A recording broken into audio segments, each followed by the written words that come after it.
이야기 시작합니다. 구독과 좋아요, 알림 설정은 꼭 눌러주세요. 제1장 저주의 그림자. 조선 중기 전주의 한 고즈넉한 마을. 이도령은 깊은 고민에 빠져 있었습니다. 그의 가문에 내려진 저주로 인해 끊임없는 불행과 시련에 시달리고 있었지요. 어찌하면 좋을까? 33세가 되기 전에 이 저주를 풀지 못하면 가족의 운명이 어두운 그늘에 가려질 텐데.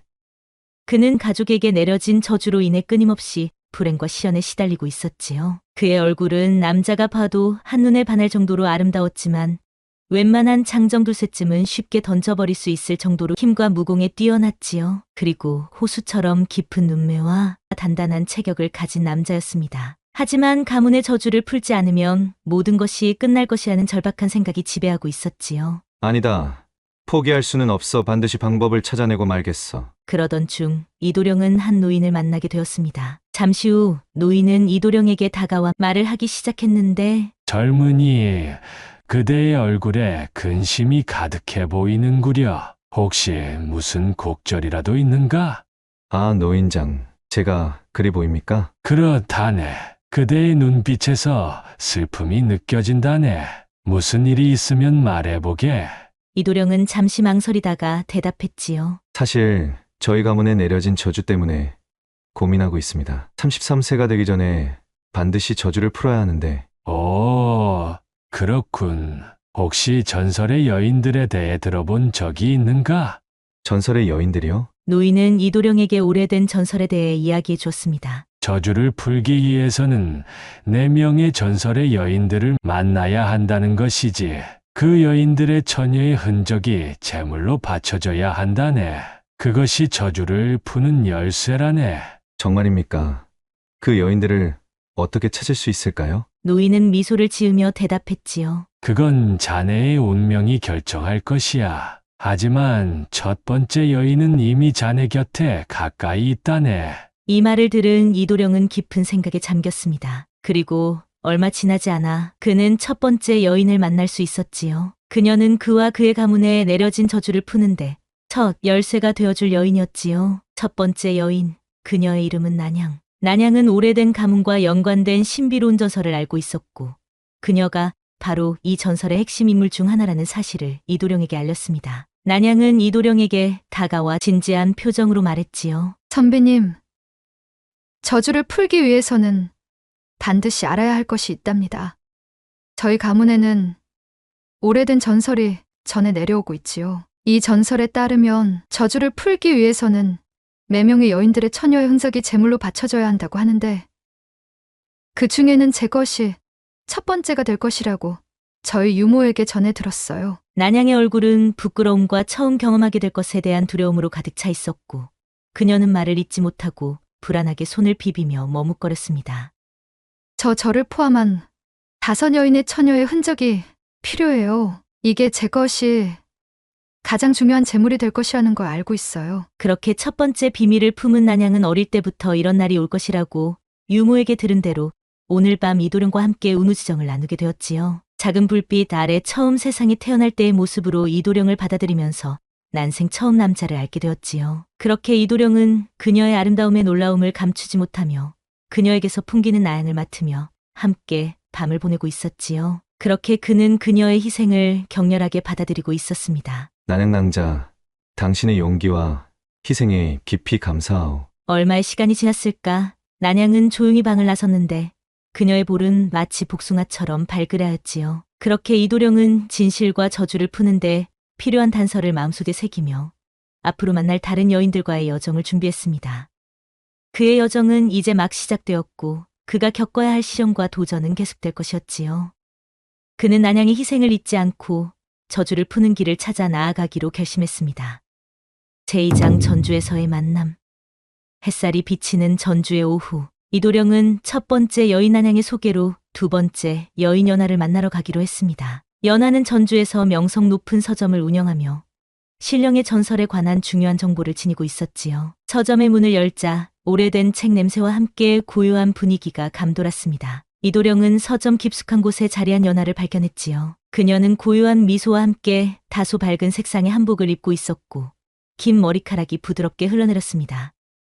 연하의 얼굴에는 겸손한 아름다움과 우아함이 묻어났고 그 눈빛은 이도령을 환영하는 듯 했지요. 이도령님, 어서 오세요. 연하는 조심스럽게 인사하며 이도령에게 다가왔습니다. 그녀의 목소리는 부드럽고도 매력적이었는데 이도령은 연하의 미소와 그녀의 시선에서 묘한 긴장감을 느꼈지요. 그의 심장은 일시적으로 두근거렸습니다. 연하낭자, 저는 백두산에 관한 전설을 찾고 있습니다. 연하는 서가에서 손수 오래된 문서를 꺼내며 이도령을 바라보았습니다. 그녀의 손끝이 문서의 표면을 스치면서도 고요한 아름다움이 느껴졌지요. 이 전설은 백두산 신령과 관련된 것이에요. 신령의 저주는 가문에 오래된 원한을 품고 있으며 이를 풀기 위한 길을 제시해요. 이도령은 문서를 받아들고 주의 깊게 읽어보았습니다. 문서의 내용은 복잡하게 얽힌 전설과 신령의 원한에 대한 설명으로 가득 차 있었지요. 이 전설을 바탕으로 저주를 푸는데 필요한 중요한 단서가 궁금하오. 연하는 이도령의 시선을 받아들이며 말했지요. 이 전설에 따르면 신령의 원한은 가문이 과거에 저지른 잘못으로부터 비롯된 것입니다. 이 원한을 이해하고 신령이 시련을 통과해야만 저주를 풀 수 있어요. 대화가 이어지는 동안 이도령은 연하의 눈빛에서 단순한 정보, 제공 이상의 것이 있음을 느꼈습니다. 그녀의 조용한 미소와 긴장된 분위기 속에서 이도령은 잠시 그녀와의 밤을 상상하며 묘한 생각에 잠겼지요. 잠시 후 연하는 문서와 함께 작은 상자를 꺼내며 그 안에 신령의 상징이 새겨진 조각들을 꺼내 보였지요. 이 조각들은 신령의 시련을 준비하는 데 필요한데 당신의 여정에 도움이 되길 바래요. 이도령은 상자를 조심스럽게 받아들었습니다. 그는 연하가 이렇게 중요한 정보를 제공하는 것에 감사하면서도 그녀의 미모와 목소리에 강한 충동을 느꼈지요. 연하와의 대화는 단순히 정보 교환을 넘어 그들 사이에 마치 오래전부터 알고 지냈던 연인으로서의 정서적 교감을 느낄 수 있었지요. 잠시 후 연하는 이도령에게 다가와 고백하는 듯한 표정으로 말했는데 이도령은 순간 심장이 멎는 듯 했지요. 이도령님, 말씀드릴 것이 있습니다. 저 역시 저주를 푸는 과정에서 제 처녀의 흔적이 필요하다는 것을 알고 있습니다. 이 과정에서 오늘 밤 당신과 함께 해야만 하는 걸 잘 알고 있어요.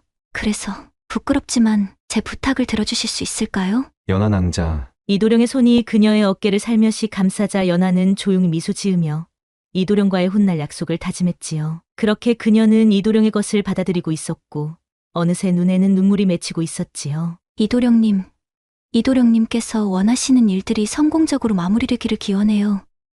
다음 날 아침 이도령은 아침 일찍 일어나 자신의 짐을 챙기고 연하와 작별 인사를 나누었지요. 이도령님, 이제 떠나세요. 저주를 푸는 길이 순탄하길 바랍니다. 언제든 도움이 필요하면 저에게로 돌아오세요. 제3장 백두산으로의 출발.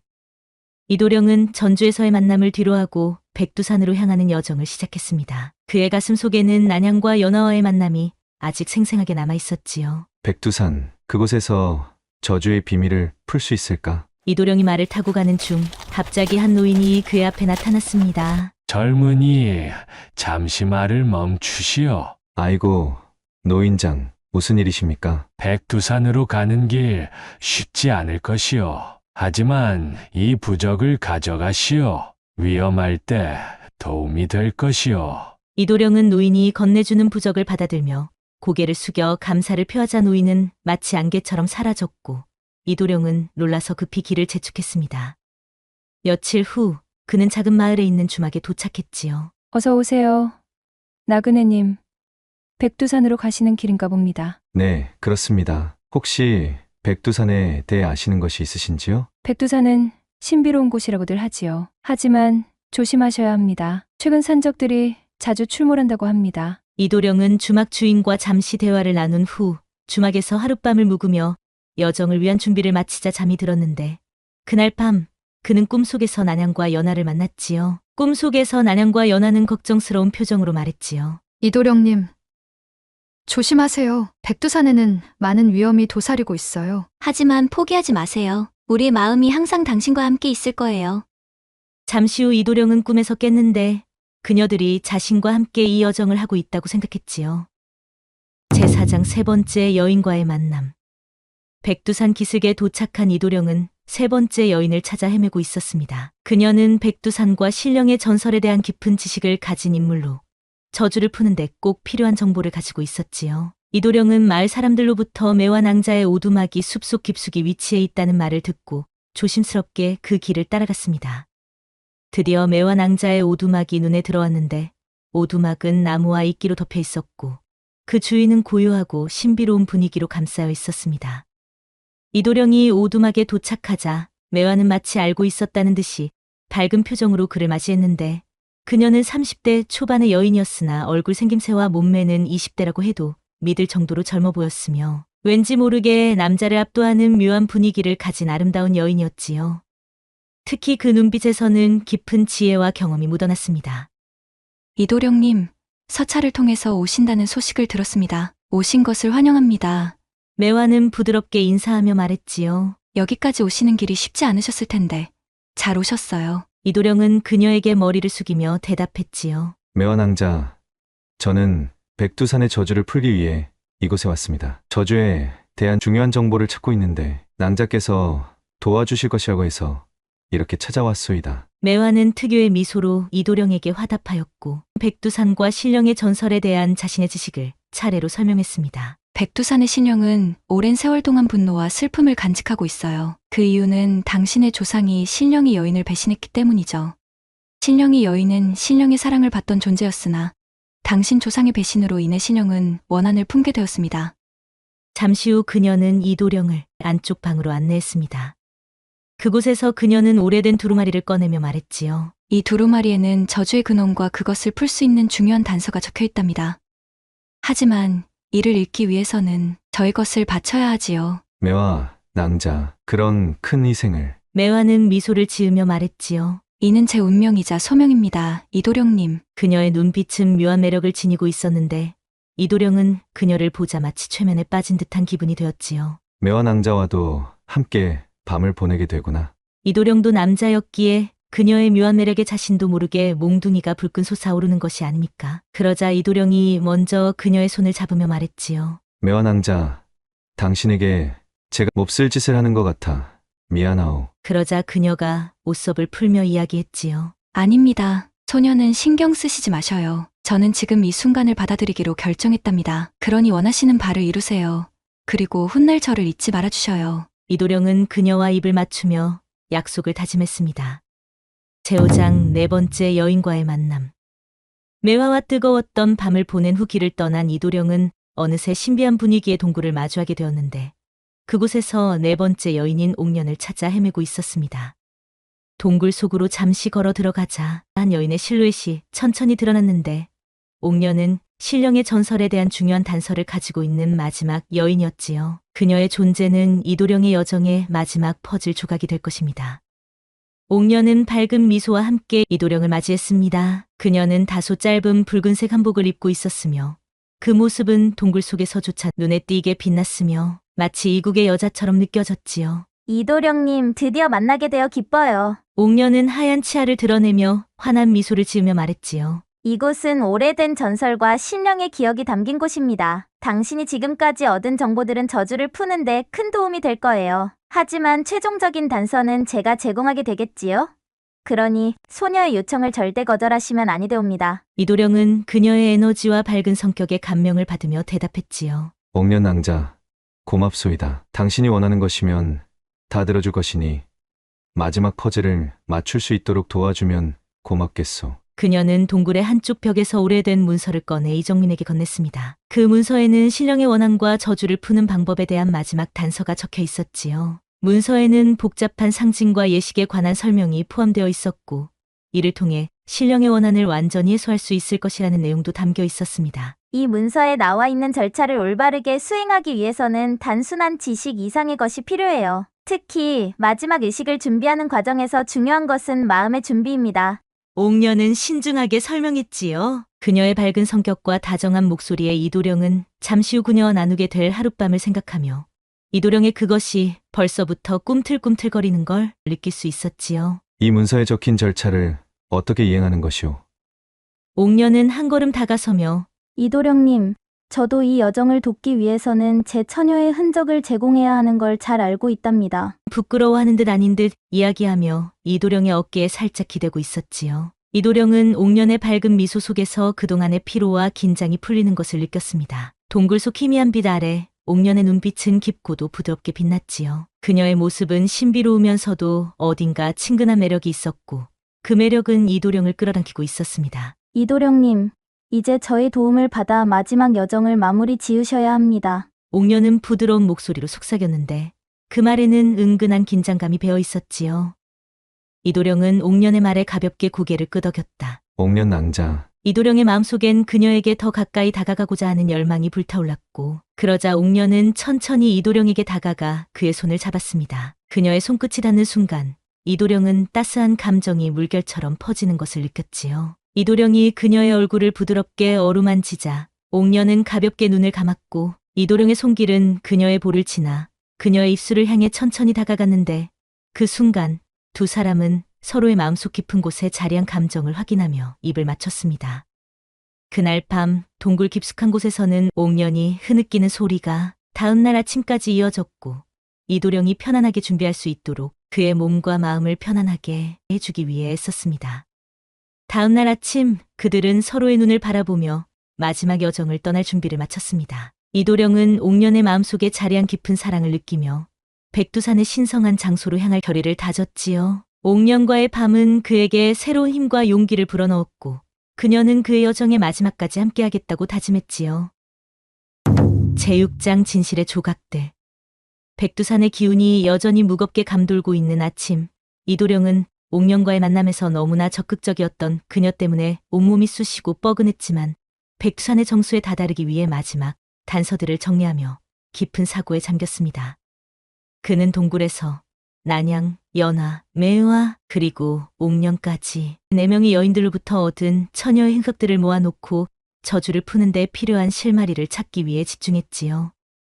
잠시 후 이도령은 이 단서들이 단순한 저주가 아니라는 것을 깨달았는데, 그는 저주를 푸는 것이 단순히 과거의 원한을 해소하는 것이 아니라 신령의 진정한 의도를 이해하고 그 의도에 맞게 행동하는 것이라는 것을 알게 되었습니다. 이제 마지막 단계가 남았다. 그는 다시 한번 마음속으로 마지막 결심을 다졌고 자신의 여정을 마무리 짓기 위해 다시 일어섰지요. 제7장 마지막 의식의 준비.